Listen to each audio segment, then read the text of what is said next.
귀한 찬양 감사합니다. 제가 어렸을 때, 젊었을 때 제가 잘 생각하지 못했던 것 중에 하나가 지금도 기억나는데, 나이 드신 어른들은 부모님을 생각하지 않는 줄 알았어요. 무슨 말 아시죠? 그러니까 제가 어렸을 때는 나의 어머니, 할아버지, 할머니, 저는 어렸을 때 할아버지가 안 계셨었는데 두 분 다. 어른들은, 나이 드신 어른들은 부모님을 생각하지 않는, 부모님이구나 그냥. 그러니까 위에 부모님은 생각 안 하고 본인들이 자녀들의 부모님으로만 생각했는데, 그러다가 교회에서 어느 날 저 전도사 때, 지금도 그 전도사의 그 기억이 납니다.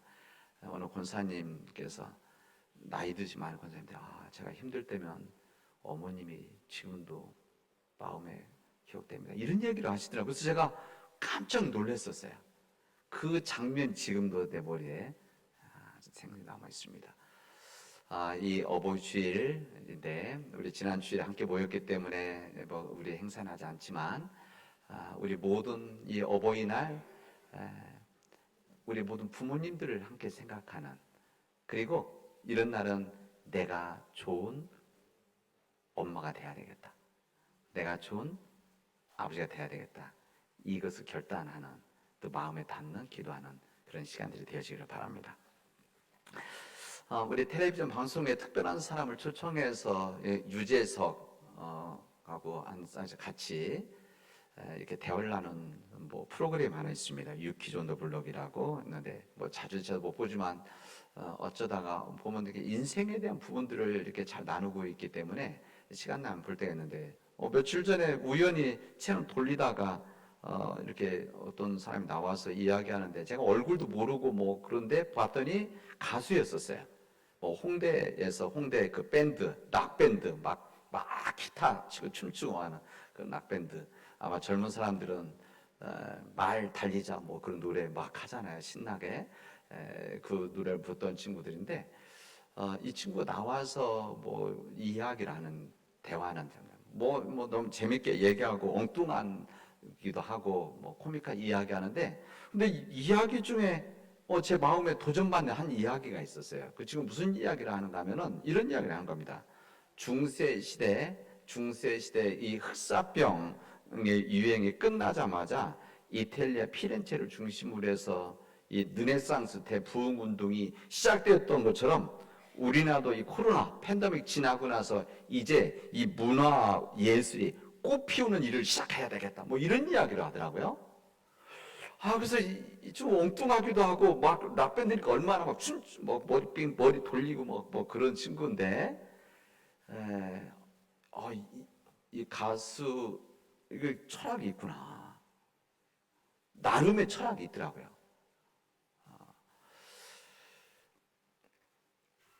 여러분 알다시피 이 흑사병, 지금 여기 이 친구가 말했던, 젊은 친구가 말했던 이 흑사병, 이것은 14세기 때 유럽 전역에 있었던 전염병입니다. 엄청난 전염병이죠. 지금 코로나 바이러스하고 상대되지 않을 정도로 큰, 그래서 유럽에 있는 최고 2억 정도가 죽었다, 이렇게 할 정도로, 그래서 이 유럽 인구의 3분의 1, 절반이 이때 죽었다, 이렇게 역사에 기록이 되어져 있습니다. 실제 그렇습니다. 엄청났었죠.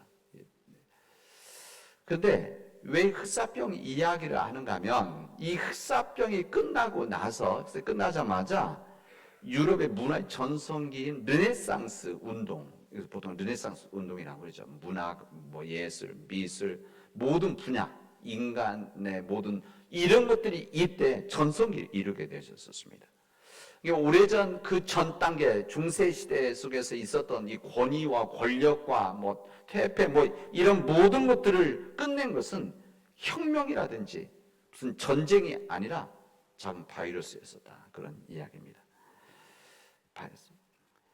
그 당시에 사람들은 세상 종말을 경험을 했습니다. 왜 한번 생각해, 우리 이 지역의 절반이 죽는다고 한번 생각해 보십시오. 얼마나 엄청난 일이겠습니까? 그 당시 때 그랬습니다. 그래서 이런 상황을 맞이하면서 사람들은 인생, 인간, 생명, 이거에 대해 생각하게 되어졌고, 또 이것을 생각하면서 종말에 대한 생각을 하게 되어진 겁니다. 그래서 사람들이 각성을 하는 것이죠.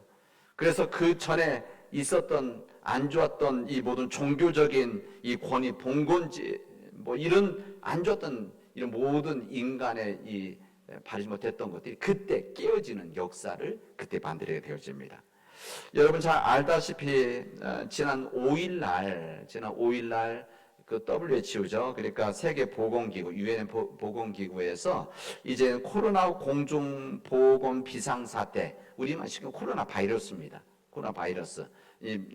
세계적인 용어로는 코비드 19, 19 이렇게 말하죠. 근데 이것이 종식되었다 선언을 했습니다. 그리고 우리나라에서는 지난 11일 날 우리 정부에서도 이것을 공식적인 종식을 선언을 한 겁니다. 2020년 초에 시작됐죠. 뭐 우리도 정확하게 2020년 3월 첫 주일부터 우리가 비대면 예배를 드리지 않았습니까? 이때부터 우리가 제대로 모이지 못하고 간혹 모이기도 했지만 이 지난 3년 동안 제대로 못 모였다가 지금 이 부분들이 끝난다. 그동안 마스크 지금도 우리 그냥 일상적으로 지금도 마스크 쓰고 있지 않습니까? 좀 여러 가지 부담스럽고 그래서 그러나 이제 세계적으로 이제 마스크 거의 쓰지 않습니다. 이제 제가 이번에 성주지 갔다 오면서 마스크를 열심히 쓰는 우리나라만 쓰고 있더라고요. 그래서 제가 마스크 가지고 다녔는데 마스크를 쓸 수가 없어요. 그래서 쓰면 내가 환자라는 것을 말하는 거나 돼갖고 못 쓰겠더라고요. 이제 그렇게 바뀐 겁니다. 어쨌든 이런 시대적인 상황 속에서 새로운 변화인 거죠. 3년 동안 우리가 꼼짝 못하고 지내다가 뭐 우리 자신뿐만이 아니라 공동체, 사회적으로 모든 것들을 움츠리고 있다가 이것이 끝나면서 이제 모든 분야의 새로운 꿈틀거림이 시작되어지고 있다. 그런 이야기입니다.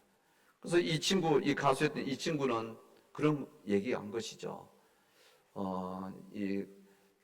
그 당시 때 흑사병 끝나면서 이탈 피렌체를 중심으로 그쪽에서 시작이 되어진 대부흥 운동이 시작되었던 것처럼 이제 한국의 문화, 예술, 노래, 이 친구 노래니까 이것을 꽃 피워야 되겠다. 꽃 피웁시다. 그래서 저는 단순히 이 이야기가 단순히 노래, 이것을 만들자, 축제를 만들자. 이것은 뭐 홍대의 3대 축제 중에 하나래요. 그래서.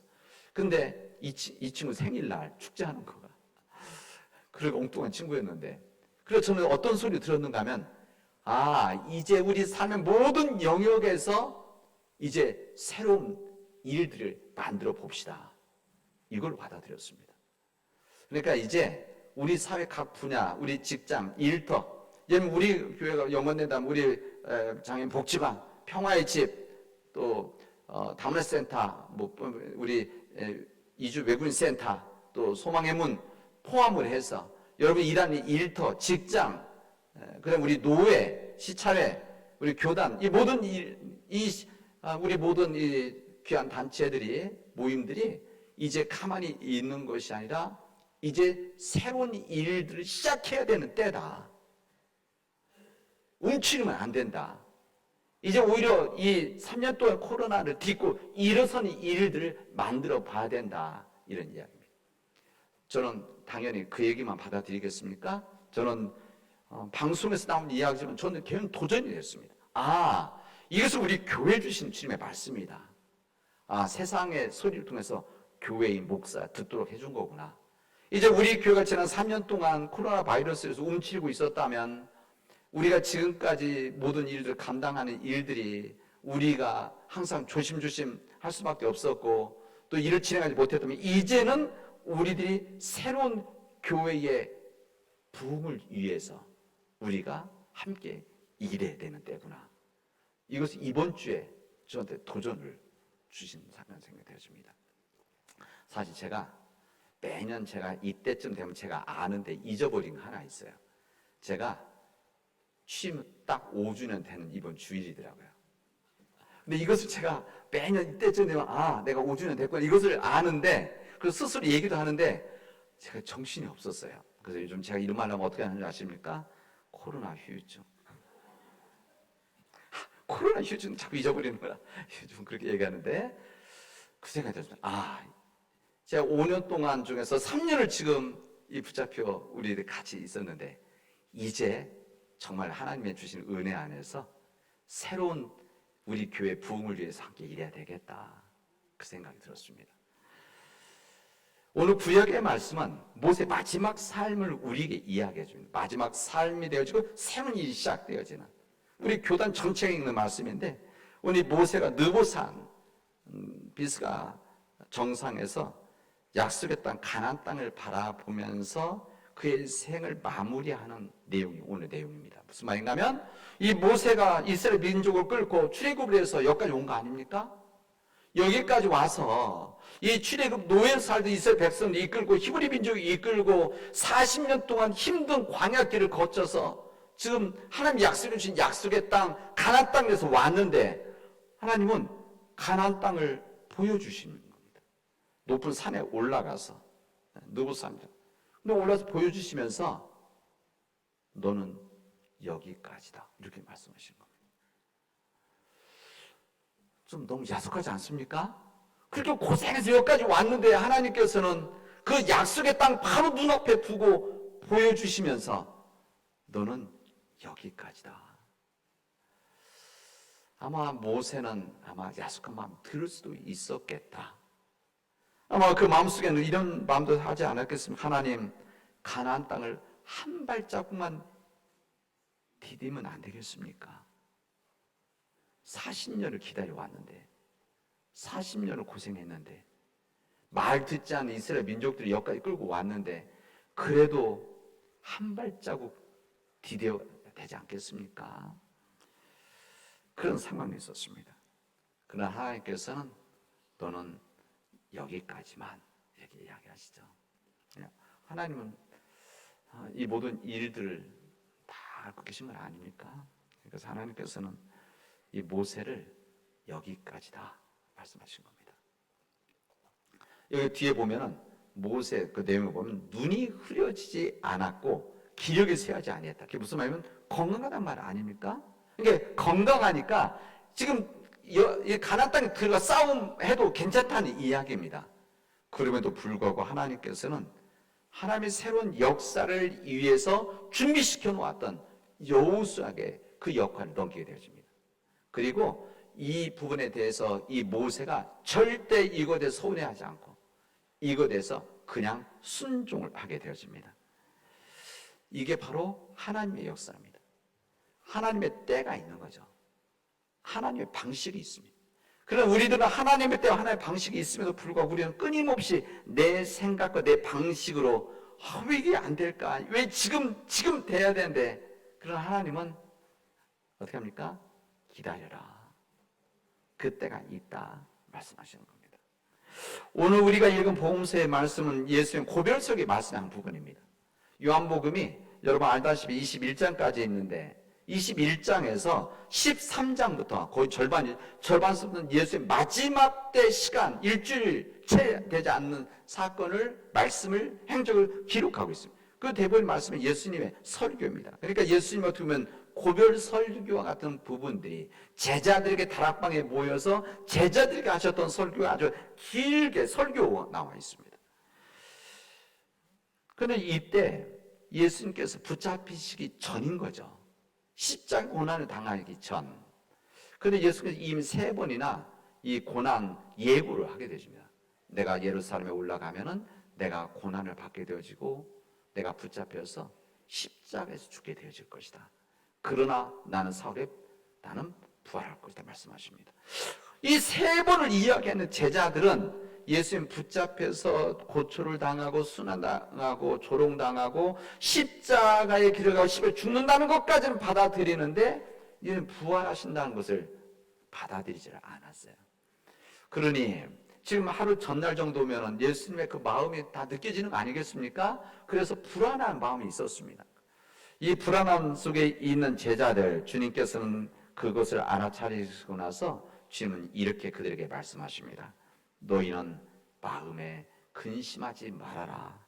하나님을 믿으니 또 나를 믿으라. 이렇게 말씀하십니다. 너희들 근심하지 말아라.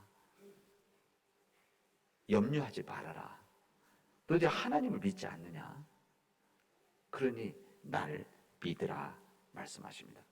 그리고 나서 무슨 말씀하시는가 하면 내가 가면 너희들에게 보혜사 성령님이 오셔서 보혜사 성령님께서 너희들과 함께 해주실 것이다. 이렇게 약속을 해주십니다. 그런 거죠.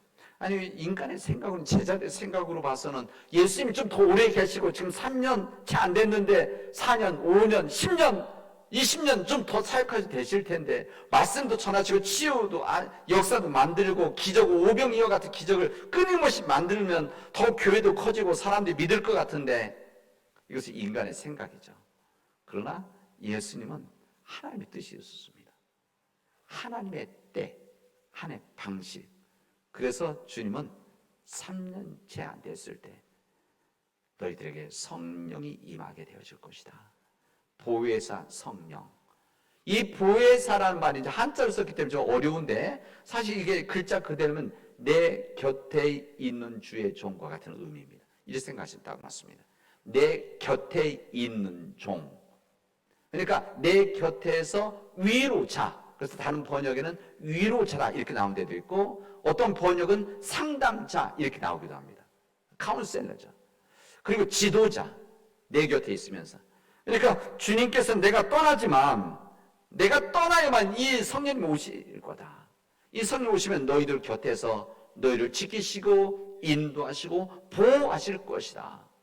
이 성령님이 너에게 임하게 되어질 것이다. 그리고 이 성령님이 오시면 진리의 성령이시기 때문에 이 진리가 너희 가운데 인도하실 것이고, 이 진리의 삶을 통해서 너희들로 하여금 복된 삶을 이끌어 가시게 될 것이다. 이렇게 주님은 말씀하십니다. 예수님의 구원 사역은 예수님이 이루시지만, 그리고 교회를 세우고 이 교회를 통해서 이 시대 복음 전하는 일들은 너희들이 해야 될 일이다. 이것을 주님 말씀하셨던 것입니다.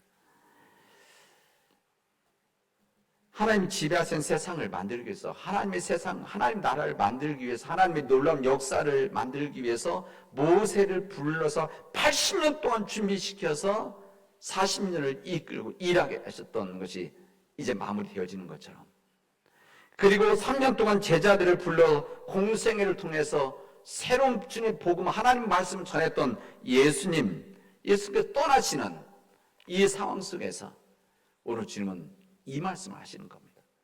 그리고 마지막에는 이 제자들 앞에 그렇게 이야기를 하시죠. 이제 성령이 너에게 임하게 되어지면 너희들이 권능을 받게 되어질 것이다. 권능은 파워입니다. 힘, 능력 받게 되어질 것이다. 그리고 너희들이 그 권능, 능력을 받게 되어지면 예루살렘과 온 유대와 사마리아 땅끝까지 이르러서 내 증인이 될 것이다. 이렇게 말씀하십니다. 언제? 성령이 너에게 임하면, 이렇게 이야기하십니다. 그러면서 그 말씀하시기 전에 주님께서 이렇게 이야기하십니다. 너희들이 예루살렘을 떠나지 말아라. 떠나지 말고 아버지께서 약속하신 것, 이것을 기다려라. 이렇게 말씀하십니다. 예루살렘을 떠나지 말아라. 왜 예수를 떠나지 말게 하셨을까? 예루살렘은 예수님이 십자가에서 죽으시고 이게 지금 얼마 40일도 채 안 된 시간 아닙니까? 근데 이 기간 동안 이 예루살렘 변화가 뭐가 있겠습니까? 그러지 않았습니다. 당연히 예수님을 잡아서 이 십자가에 매달았던 이 사람들이 그대로 있었고, 이들이 오히려 예수님을 동조했었던 이 제자들을 잡으려고 애썼고, 이들을 잡아서 무너뜨리려고 하는 사람들이 그대로 있고, 빌라도가 그대로 있고, 헤롯 왕가 그대로 있는, 그래서 어떻게 보면 더 생명의 위협을 받을 수 있는 예루살렘, 어떻게 보면 주님께서 그 땅에서 안전하게 나와 있으라 해야 되는데 오히려 주님은 예루살렘을 떠나지 말아라 말씀하시는 겁니다. 이 말씀은 더 정확하게 말한다고 한다면 예루살렘의 문제가 아니라 너희 옛생활로 돌아가지 말아라, 이런 이야기입니다. 너 옛모습으로 돌아가지 말아라. 구습을 쫓았던 옛생활, 갈릴리에서 고기 잡고 갈릴리에서 너희들이 살았던 세상 방식으로 살았던 이 삶으로 돌아가지 말고 너희는 예루살렘에 머물면서 하나님 아버지가 약속해 주신 성령을 기다려라, 이 말씀이십니다. 그리고 성령이 너희들에게 임하게 되어지면 너희들이 인간이 생각할 수 없는 능력, 이 능력을 우리가 받게 되어질 것이고, 이 능력, 성령의 능력을 받게 되어지면 우리가 세상에 나가서 예루살렘과 온 유대와 사마리아와 땅끝까지 이르러서 이제 주님의 복음을 전하는 복음 증언자로 증인으로 살아가게 되어질 것이다. 주님은 마지막 축복의 말씀을 해주십니다. 그리고 하늘로 오르시게 되어집니다. 그래서 이번 주간을 우리 주님 승천 기념일 이렇게 말하기도 합니다. 여러분, 오늘 이 주신 말씀은, 이것은 그 당시 때 예수님의 그 부활 승천하시는 것을 보고 있던 제자들에게 실질적으로 주셨던, 120 제자들에게 주셨던 말씀이기도 하지만 초대교회에 주셨던 말씀입니다. 초대교회에 주셨던 말씀뿐만 아니라 2000년 동안 우리 기독교 교회들, 믿는 자들 주셨던 주님의 말씀입니다. 그리고 오늘 이곳에서 예배드리고 있는 우리에게 주신 주님의 말씀입니다. 성령이 임하면 우리가 능력을 받게 되어질 것이다. 성령의 능력, 성령의 역사가 우리에게 임하게 되어지면 우리가 능력을 받고 권능을 받고 주님 주신 내 인간의 능력에 하나님이 주신 능력을 가지고 예루살렘과 같은 내 가정에서, 예루살렘과 같은 내 일터 속에서, 예루살렘과 같은 우리 교회 속에서 그 능력으로 일하게 되어질 것이다. 그리고 세상을 변화시켜 나갈 것이다. 그리고 절망의 세상에 희망을 주게 될 것이다. 온 유대 땅과 같은 우리 남은 지역에서 이 믿음의 역사를 만들어가게 될 것이고, 사마리아와 같은 우리 민족 가운데 이루어지게 될 것이고, 땅끝과 같은 우리 해외 선교지까지도 우리들이 이 믿음의 역사를 이 북한 땅에까지도 이 복음의 증인으로 살아가게 되어줄 것이다. 우리에게 말씀해 주시고 있습니다. 사는 믿음의 교회 여러분, 이 주님 말씀이 우리에게 임하기를 바랍니다.